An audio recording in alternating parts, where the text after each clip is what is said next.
কি নাম আপনার? আমার নাম তন্মনা। তন্মনা, খুবই কিউট একটা নাম। Thank you so much. কি রাখছে এই নামটা? ডাক্তার। ডাক্তার? হ্যাঁ, আমরা দুই বোন জমজ। আচ্ছা। তো ডাক্তার ডেলিভারি পরে হচ্ছে আম্মুকে রিকোয়েস্ট করছে যে আমি রাখতে পারি নাম, হয়ে গেছে ওই নামটাই। আপনার বোনের কি নাম? আনমনা। আনমনা আর তন্মনা। তন্মনা, একটু জোস নাম। ওকে, 24 ঘন্টার জন্য যদি পৃথিবী থেকে সমস্ত পুরুষ উধাও হয়ে যায়, তখন আপনি কি করবেন? রাতে একা হাঁটতাম। শুধু রাতে একা হাঁটার ইচ্ছা? আচ্ছা, আর আর কি কি ইচ্ছা? ভাইয়া, পুরুষ দরকার, পুরুষ ছাড়া আমাদের চলবে না সর্বক্ষেত্রে। তারা আমাদের গার্ডিয়ান, তাদের দরকার। কিন্তু আমার রাতে হাঁটতে হবে একা, কাউকে ছাড়া। কাউকে ছাড়া আমার হাঁটতেই হবে। আমি দেখবো কেমন লাগে রাত 3টা বাজে, 2টা বাজে।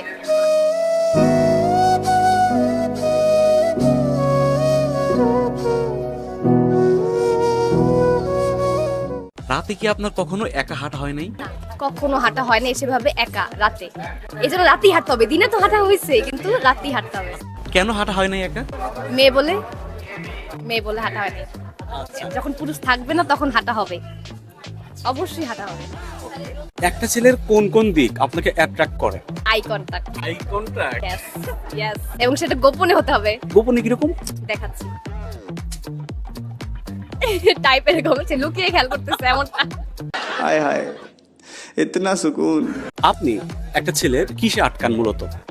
ব্যক্তিত্ববোধ, আর হচ্ছে তার কথা বলার ধরন, তার যে সফটনেস, নরম স্বভাবের যে ব্যক্তিত্ববোধ, সেটাতে ম্যাচ হয়।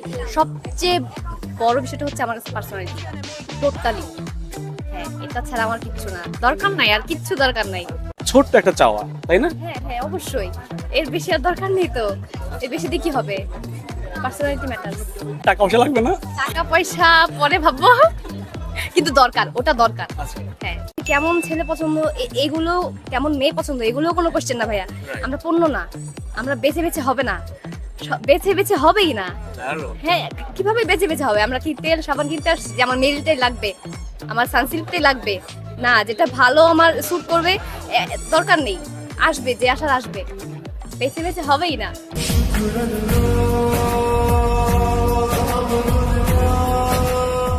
এখন পর্যন্ত জীবনে কয়বার প্রেমের প্রস্তাব পেয়েছেন? ভাইয়া, গোনা হয়নি এগুলা। ওগুলাকে আমি প্রপোজাল ধরবো না, ওগুলো গোনাও হয়নি। এগুলা করতে চাই না ভাইয়া। রিলেশনশিপে কারা চিট করে বেশি, ছেলেরা নাকি মেয়েরা? ভাই, আমার আইডিয়া নাই, আমি কখনো যাইনি, আমি কখনো যাইনি। আপনার তো মনে কেউ একজন আছে? না না না স্পেসিফিকলি নাই? না। এখন একটু ভালো লাগতেছে আমার, কেন জানি জানি না। আপনি কোনটাকে প্রেফার করেন, লাভ ম্যারেজ নাকি অ্যারেঞ্জ ম্যারেজ? Arrange, arrange. কেন? আমি আগে জানতে চাই না, সাসপেন্স আমার ভালো লাগে, আমি তাকে পরে জানবো। সাসপেন্স ভালো লাগে? আচ্ছা, তারপর আর কি ভালো লাগে? অল্প কথা বলো। বিয়েটা হচ্ছে, ভালোবাসাটা কিছুদিন পর থাকবে না, একদমই থাকবে না, যেটা আমি বিশ্বাস করি। থাকবে হচ্ছে রেসপেক্ট, ভরসা, ট্রাস্ট, বন্ধুত্ব, এগুলো থাকবে। এগুলা নিয়েই থাকতে হবে। ভালোবাসা হচ্ছে ওই কি বলে, কোন জায়গায় যেন পড়লাম, 3 মাস থাকে না 4 মাস থাকে, এমন একটা পড়েছি কোথাও যেন।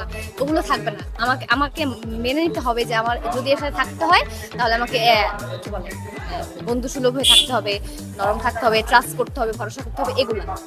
আপনি যদি একদিন ঘুম থেকে উঠে শোনেন যে আজকে আপনার বিয়ে, তখন আপনি কি করবেন? ভেগে যাব, ভেগে যাবে? অবশ্যই ভেগে যাব। কেন? ভেগে না গেলেও আমাকে জোর করে বসাতে পারবে না। আমি অনুপম না, অনুপম না আমি যে আমাকে বসাতে পারবে, আমি মামার কথায় চলবো, এমনটা হবে না। আপনার ফিউচার হাজবেন্ডের এক্সপেক্টেড স্যালারিটা কত হতে পারে? ভাই, আমি এটা ভাবতে চাচ্ছি না, আমি এটা ভাবতে চাচ্ছি না ভাইয়া। এই কোশ্চেনটা হচ্ছে ছেলে দেখতে আসলেও প্রশ্ন করা উচিত না। সেখানে আমি কিভাবে ভাববো? অন্যান্য মেয়েরা ভাবতে পারে, আমি ভাবতে চাই না। আপনাকে ইমপ্রেস করতে হলে একটা ছেলেকে কি করতে হবে? ছেলেকে কিছুই করতে হবে না। কেন? কি বলেন? আমাকে যদি সে পাত্তা না দেয়, আরো বেশি ভালো। কি আশ্চর্য কথা! আরো না না না, পাত্তা না দিলে আমি বুঝবো যে না, তার মধ্যে ওই ওই গোরামি স্বভাবটা আছে, যে সে আমাকে চাচ্ছে না, কিন্তু কিন্তু মনে মনে সে একদম পড়েই যাচ্ছে, ডুবেই যাচ্ছে, তেমনটা।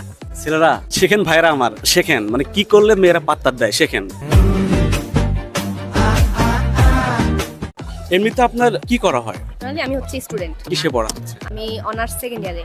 Honours second year. জি। ফিউচার প্ল্যান কি মানে পড়ালেখা করে? ফিউচার প্ল্যান হচ্ছে সত্যি বলতে ভালো মানুষ হব, ভালো এবং শখের কিছু করব, যেখানে আমি সুখ পাবো। আমার অন্য কিছু ভাবতে হবে না, মানুষের সাথে দ্বন্দ্ব থাকবে না, আমি নিজের মতো কাজ করছি। এবং আমার একটা ইচ্ছা হচ্ছে সবাই মানুষ যেন আমাকে ভালোবাসে, মানুষকে আমাকে ভালোবাসতেই হবে, বাসতেই হবে, পছন্দ করতেই হবে, এমনটাই। কিন্তু আমি আসলটাই থাকবো। সেকেন্ড ইয়ারে পরে সে স্টাডিও করছে, মানে চাকরি করে, আবার একটা স্টলেও সে আছে। এত কিছু মানে সামলান কিভাবে?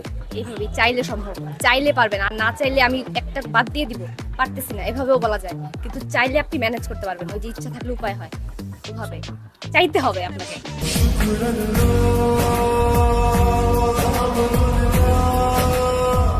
এই মুহূর্তে আপনার লাইফে কিসের অভাব? ঘুম, ঘুম হচ্ছে না ভাইয়া। ফাইনাল চলতেছে, আমার সেকেন্ড ইয়ার ফাইনাল চলতেছে, আমি ঘুমাতেই পারতেছি না।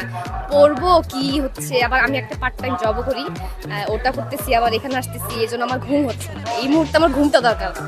হারিয়ে ফেলা কোন জিনিসটা আপনি ফিরে পেতে চান? চুল, চুল নাই আপনার? চুল আমার আরো ঘন ছিল। আচ্ছা। হ্যাঁ, এখন তেমনটা পাচ্ছি না, টাইফয়েডে পরে সব শেষ। এই জন্য আমি আগের মতো চুলটা চাই, ঘন কালো রেশমি আরো। আপনার সেলিব্রিটি ক্রাশ কে? নাই ভাইয়া, নাই নাই নাই, সরি নাই। এত স্টার আমাদের আশেপাশে, হলিউডে একজন আছে জনি ডেপ, জনি ডেপ। তো যদি তাকে আপনি সামনে পান কখনো, আপনি তখন কি করবেন? সালাম দিব, আর কিচ্ছু করব না, আমি সালাম দেব। দেবেন? হ্যাঁ, জাস্ট সালাম। জাস্ট সালাম, আর কিছু বলা নেই। হাই হাই না ভাইয়া। আপনি এই বয়সেই এত ট্যালেন্টেড এবং এত হিউমারাস কিভাবে হলেন বলেন তো? বাবা জিনগত, বংশগত, আর কিছুটা হচ্ছে আশপাশ থেকে রপ্ত করা। আমার বাবা অনেক ভালো মানুষ, রসিক, হ্যাঁ, জিনিয়াস। যেমন বাবা সেরকম মেয়ে। হ্যাঁ, আমার বাবার গল্প আমি সব জায়গায় করি। আমার বাবাকে মানে যেই দেখা করছে, কথা বলছে, সবাই আমার বাবাকে পছন্দ করছে, এই জন্য।